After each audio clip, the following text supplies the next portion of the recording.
Video games are improving fast, faster than any other medium in history. Should we be concerned? According to Variety.com, nearly 70% of Americans play video games. It wasn't always this way, however. In comparison to other forms of media, video games are fairly new. TV, for example, was created in 1927, 35 years before the release of the first home console video game, Pong. Televisions also have not improved much over the past couple decades. There are only a few groundbreaking advancements such as color display in 1965 and high-definition television in 1998. Video games, however, are growing faster than we can predict them. The graphics are gorgeous, fantastic. Oh, that looks like it's like Sunset Boulevard or something. So, is there a goal to this game? Do you create a goal? Is there a goal? Oh. The first game was extremely simple.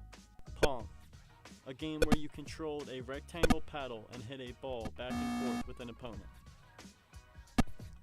To kids today, these games don't seem like much fun, but they sure were back in the day. You're watching the most exciting game you will ever see on your TV set. Telstar by Coleco with 3 different games. Telstar Tennis with digital scoring, variable speeds. Telstar Hockey. Each player controls a goalie plus a forward on the other side. Oops, a goal. And Telstar Singles Handball, a game you play yourself. Telstar Handball, Tennis, Hockey. All 3 at an exciting low price. For great family fun, hitch your TV to a Telstar. It didn't take long for games to get more complicated. For example, just 8 years later, Atari released its second big hit, Space Invaders, on the Atari 2600. It wasn't long until you saw games of all sorts: fishing, football, duck hunting, racing, princess saving, building climbing, bowling, and soccer. Popular games you may remember are Pac-Man, Tank, or my personal favorite, Tetris. People started coming back for more. Because of this, in 1983, Nintendo created the most known video game character of all time. Could you guess who it is? Mario, of course. Mario today has been in over 200 video games since his debut.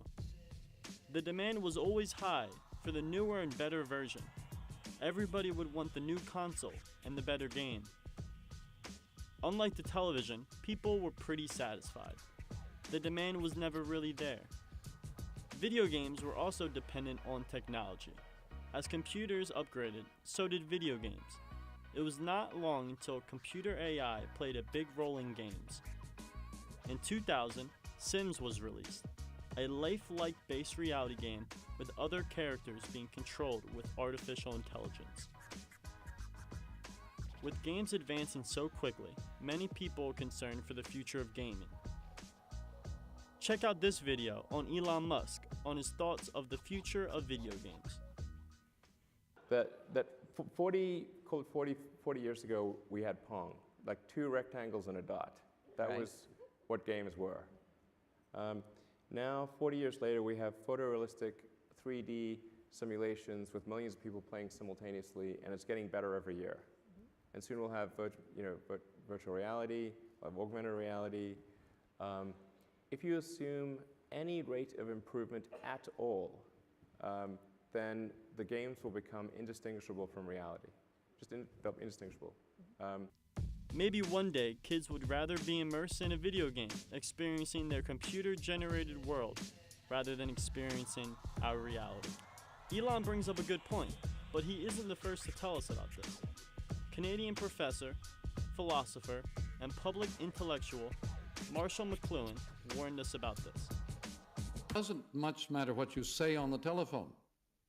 The telephone as a service is a huge environment, and that is the medium. And the environment affects everybody. What you say on the telephone affects very few. And the same with radio or any other medium. What you print is nothing compared to the effect of the printed word. The printed word sets up a paradigm, a structure of awareness which affects everybody in very, very drastic ways, and it doesn't very much matter what you print as long as you go on with that form of activity. Should we be concerned of where this fast-moving medium is going? Or should we ride it out and just enjoy the game?